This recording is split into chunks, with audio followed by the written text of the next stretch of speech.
সবাই কি প্রস্তুত তো? তাহলে আমরা এবার শুরু করছি। বেশিক্ষণের না, বেশিক্ষণ কষ্ট দেবো না আপনাদের। এবার আমরা শুরু করছি ট্র্যাডিশনাল জিকের, যেটা পড়াবো বলেছিলাম। ডিফারেন্ট অপারেশন মানে conducted by Indian army, Indian আর্মিদের দ্বারা হওয়া বিভিন্ন অপারেশন।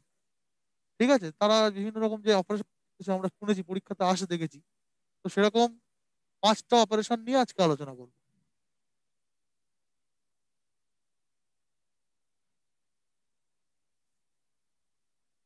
কিছু লিখতে হবে না, শুনুন। আর এখানে তো পেয়ে যাবেন আপনার স্লাইড তো পেয়ে, তখন দেখে নেবেন। আর কোনো ডাউট থাকলে জিজ্ঞেস করবেন, ডাউট নিশ্চয়ই থাকবে না, মানে ডাউটের কোনো ব্যাপারই নেই এখানে। একটা গল্পের মতো, ইতিহাস একটা, আর কিছু না। প্রথমে আলোচনা করবো আমরা অপারেশন পোলো নিয়ে। অপারেশন পোলো পোলো হচ্ছে, বলছে was the code name of the Hyderabad police action in September 1948। তো আমি একটু আপনাদের মনে রাখার জন্য, এবং আপনারা যাতে ইন্টারেস্ট পান, কষ্ট করে যে ক্লাসটা করছেন এর সময় যাতে ইন্টারেস্টটা পান, সেই জন্য আমি একটু গল্প করবো এটা নিয়ে। ঠিক আছে? কি মনে থেকে যাবে সারা জীবন। অপারেশন পোলো হচ্ছে একটা অপারেশন যেটা হায়দ্রাবাদকে অ্যানেক্স করার জন্য ইন্ডিয়ান গভর্নমেন্টের দ্বারা, ইন্ডিয়ান আর্মির দ্বারা, ইন্ডিয়ান আর্ম ফোর্সের দ্বারা করা একটি অপারেশন, যেটা 1948 সালে করা হয়। আমরা জানি যে, ইতিহাসে পড়েছি, ভারতবর্ষ যখন স্বাধীন হলো 15ই আগস্ট 1947 সালে, তখন ভারতবর্ষে কতগুলো প্রিন্সলি মানে কতগুলো রাজ্য ছিল, কতগুলো স্টেট ছিল। ঠিক আছে, প্রিন্সলি স্টেট ছিল, সেটা কি কেউ বলতে পারবে?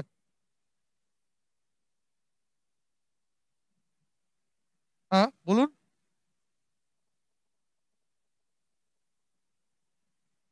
আনমিউট করুন, আনমিউট, আনমিউট করুন।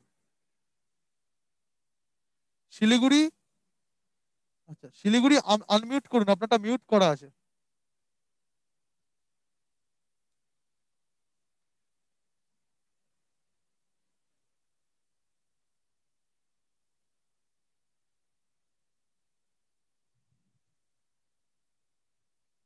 হ্যাঁ, হয়েছে, হয়েছে। হ্যাঁ, হ্যাঁ, হ্যাঁ।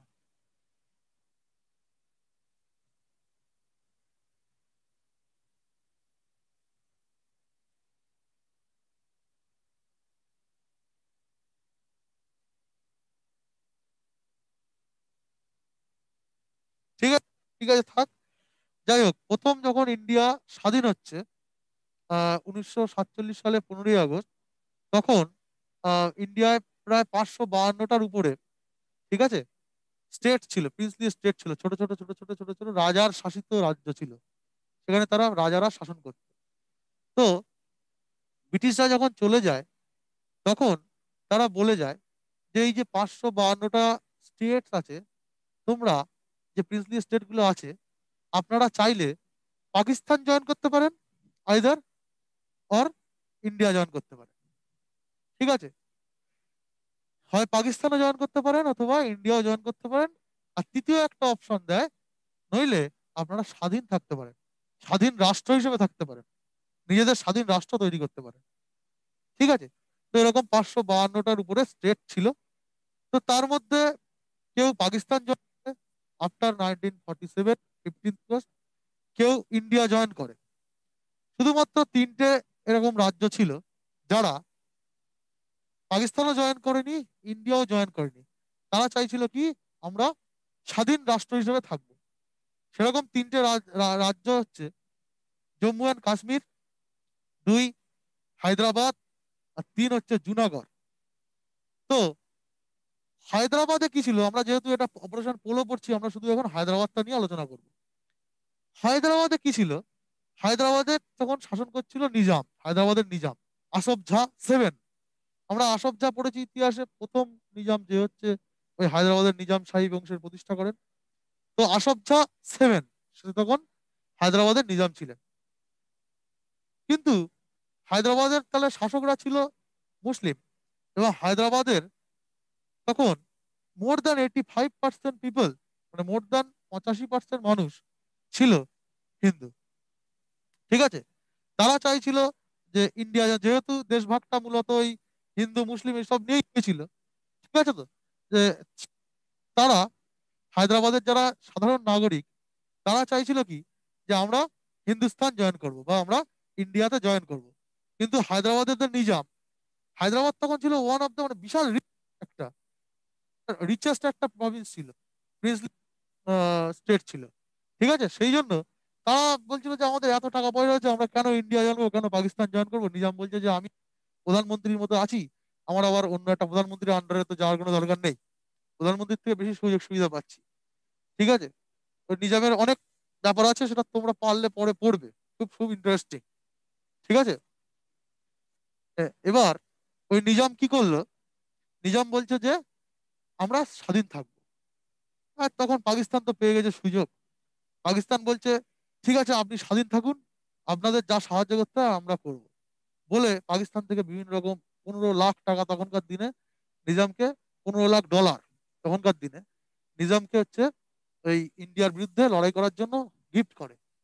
ঠিক আছে, তো ইন্ডিয়া তো তখন প্রথমে রিকোয়েস্ট করেছে, বলছে যে আপনারা, নিজামকে বলে বল্লভভাই প্যাটেল, যে আপনি,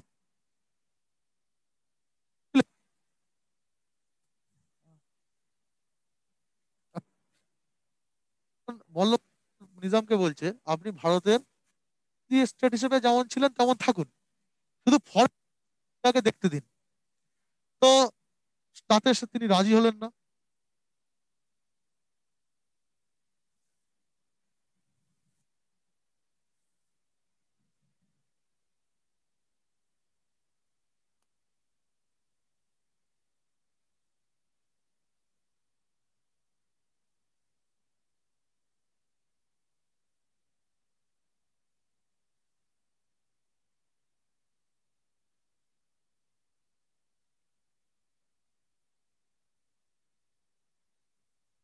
আচ্ছা, এবার তখন বলে যে আপনার ফরেন অ্যাফেয়ার্সটা ইন্ডিয়াকে দেখতে দিন, আর বাদ বাকি যেমন ছিলেন প্রিন্সলি স্টেট হিসেবেই থাকুন।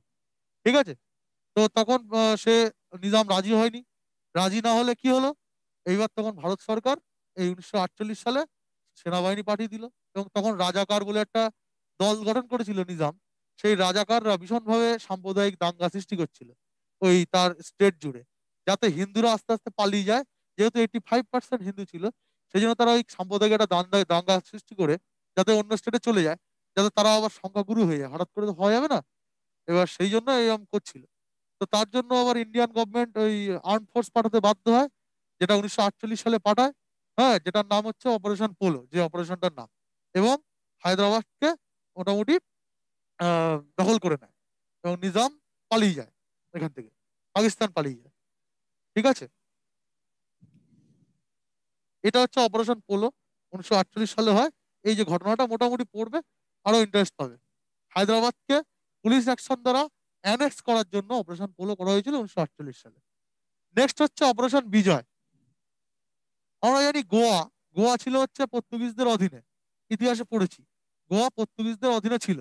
তো 1961 সালে পর্তুগিজদের অধীন থেকে গোয়া দমন দিউকে ছাড়ানোর জন্য ইন্ডিয়ান আর্ম ফোর্স গোয়ার বিরুদ্ধে, ঠিক আছে, তো মানে ইন্ডিয়ান আর্ম ফোর্স গোয়ায় পর্তুগিজদের বিরুদ্ধে যুদ্ধ করে, যে একটা অপারেশন করে। ঠিক আছে, তো সেই নামই হচ্ছে আহ অপারেশন বিজয়। ঠিক আছে, অপারেশন বিজয় কেন করা হয়েছিল, গোয়া যখন পর্তুগিজরা চলে গেছে দেশ স্বাধীন হওয়ার পরে, অনেকদিন পরে পর্তুগিজরা বলতে চাইছিল যে গোয়া আমাদের খুব ভালো লাগে, আমরা গোয়া ছাড়বো না। ঠিক আছে, এত সুন্দর সমুদ্র, এত সুন্দর একটা কলোনি তৈরি করেছিলাম। ঠিক আছে, এবং দেখবে যে যার নাম প্রতীক, পর্তুগিজ মানে ইয়েতে এখনো যদি গোয়ায় যাও, যার নাম প্রতীক তার নাম প্যাট্রিক। ঠিক আছে, এরকম নাম পাওয়া যায় গোয়াতে, মানে পর্তুগিজদের দ্বারা ওরা ভীষণভাবে ইনফ্লুয়েন্সড হয়েছিল। ঠিক আছে, তো ও পর্তুগিজরাও খুব ভালোবাসতো গোয়াকে। তো ওরা স্বাধীনতার পরেও ছাড়তে রাজি হচ্ছিল না। তখন না পেরে ভারত সরকার 1961 সালে এই অপারেশন বিজয় করে তোমার গোয়া দমন দিউকে পর্তুগিজদের হাত থেকে নিয়ে আসে। পর্তুগিজরা খুব দুঃখ পায় তাদের। ঠিক আছে, সেই জন্য পর্তুগাল বলা হয়, মানে আমাদের ভারতীয়রা বলে এটা লিবারেশন অফ গোয়া, আর পর্তুগাল এটাকে বলে ইনভেশন অফ গোয়া। ঠিক আছে, খুব দুঃখ পায়, তো সেই জন্য এটা বলে invasion of Goa.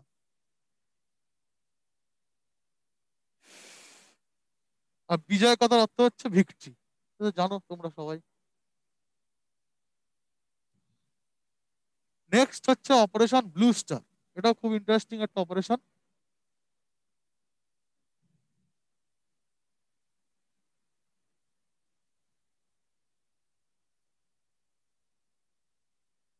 Next operation blue star. Operation blue star হচ্ছে Indian military action which was carried out between 1 and 10 June 1984 in order to capture the Sikh leader ওই যে ভিন্দারওয়ালে and his followers along with the demolition of the building of Harmandir Sahib golden temple complex in Amritsar Punjab. এটা হচ্ছে খুব interesting একটা ঘটনা। বলছে যখন দেশ স্বাধীন হলো, তো আপনারা জানেন যে যারা হচ্ছে শিখ, শিখ সম্প্রদায়দের মধ্যে একটা বিশাল মানে এথনিসিটি আছে, তারা খুব, শিখ সম্প্রদায় নিজেদেরকে নিজেরা ভাই, খুব ভাই ভাই হয়। ঠিক আছে, তারা এক ফ্যামিলি মতো মনে করে নিজেদেরকে, শিখ সম্প্রদায়ের মানুষের। তো যখন দেশ স্বাধীন হলো ভারতবর্ষ, তখন ওই যে শিখ সম্প্রদায়ের কিছু সেপারেটিস্ট লোকজন, তারা চাইছিল যে পাকিস্তানেও পাঞ্জাব আছে, ঠিক আছে, ইন্ডিয়াতেও পাঞ্জাব আছে, তো এই দুটো পাঞ্জাবকে নিয়ে একটা নতুন দেশ তৈরি করবে, যেটার নাম হবে খালিস্তান। যাকে খালিস্তানি আন্দোলন বলা হয় এটাকে। এটা একটা সেপারেটিস্ট মুভমেন্ট, মানে সেপারেট হতে চায় তারা। তারা এখনো মানে ভারত এবং পাকিস্তান থেকে সেপারেট হয়ে একটা খালিস্তান বলে একটা নতুন দেশ গঠন করতে চায়। ঠিক আছে, তো এই খালিস্তানিদের একজন ছিল, খালিস্তানিদের একজন নেতা ছিল, যার নাম হচ্ছে ভিন্দার ওয়ালে। সবাই কিন্তু চায় না, যারা সেপারেটিস্ট তারাই চায়, তাদের হচ্ছে তো ওখান থেকে নিজস্ব নিজস্ব একটা কিছু পাওয়ার থাকে, তারাই কিন্তু সেপারেটিস্ট। ওদের কিন্তু নিজস্ব কিছু যারা সেপারেটিস্ট লিডার হয়, খেয়াল করে দেখলে তোমরা দেখতে হবে তাদের কিন্তু নিজস্ব একটা বিশাল স্বার্থ জড়িয়ে থাকে। সেই জন্য তারা আন্দোলন করে, এমনি কিন্তু ওই আমরা ভাই আমরা এই তার জন্য আন্দোলন করে না সাধারণত বেশিরভাগ।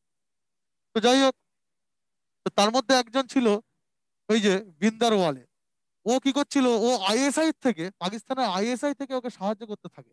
ঠিক আছে, পাকিস্তানের আইএসআই থেকে সাহায্য নিয়ে ইন্ডিয়ার বিরুদ্ধে ওই সেপারেটিস্ট আন্দোলন তৈরি করতে থাকে।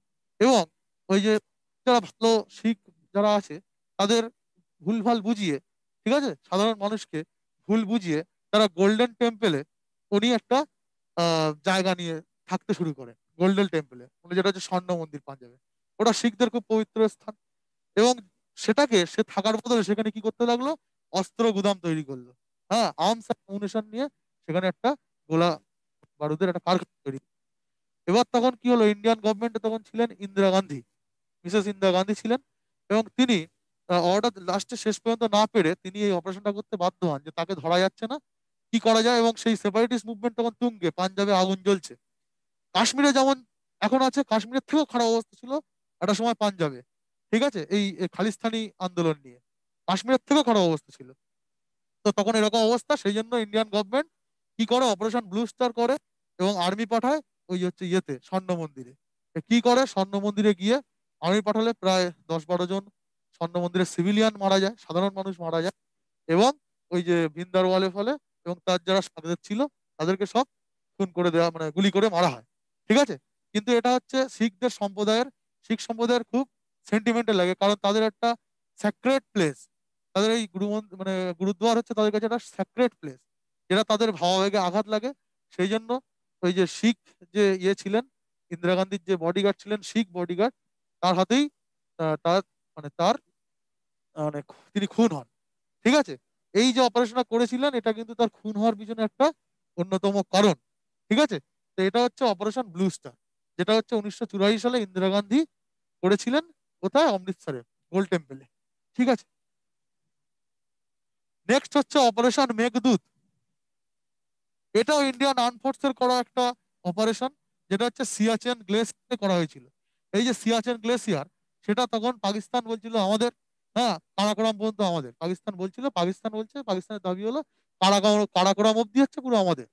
তো তখন ইন্ডিয়া কি করে, তারা বিভিন্ন রকম করতে থাকে, পাকিস্তান এক্সপিডিশন করতে থাকে, যে চলো যাই পাহাড়ের উপর থেকে ঘুরে আসি, সিয়াচেন গ্লেসিয়ার থেকে ঘুরে আসি, এরকম যেতে থাকে। এবং যেতে যেতে যেতে যেতে তখন ইন্ডিয়া কিছু বলছিল না, ঠিক আছে যাচ্ছে যাক, এমনি মরে যাবে ঠান্ডায়, ঠিক আছে।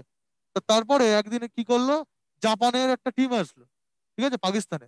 পাকিস্তানের অনুমতি সাপেক্ষে পাকিস্তানের দিক থেকে তারা সিয়াচেনে উঠছিল। একটা নতুন পাহাড়, মাউন্ট কি একটা যেন, নামটা মনে নেই, দেখে নিয়ে, ঠিক আছে, নতুন একটা পর্বতকে মানে এক্সপিডিশন করছিল তারা। তো কি হলো, ইন্ডিয়া তখন দেখলো যে বিদেশি বিদেশি যারা আছে, থার্ড থার্ড একটা শক্তি, তাদেরকে পারমিশন দিচ্ছে পাকিস্তান সিয়াচেনে উঠতে, মানে এমন ভাব যেন ওটা ওদেরই কেনা। তো তখন ইন্ডিয়া কি করলো, ইন্ডিয়ান আর্মিরাও এক্সপিডিশন করতে শুরু করলো উপরে, ঠিক আছে।